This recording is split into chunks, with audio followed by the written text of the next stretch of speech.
Hello and welcome back to our channel. So today in this video we are going to talk about how you can log in into your Whataburger account.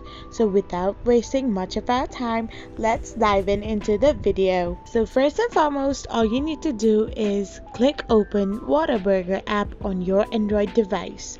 Once you click it open, it will take some minute to open it up as it needs some time to boot itself. So once you are here, you need to click on the sign in option. So once you tap it open, all you need to do is type in your email address.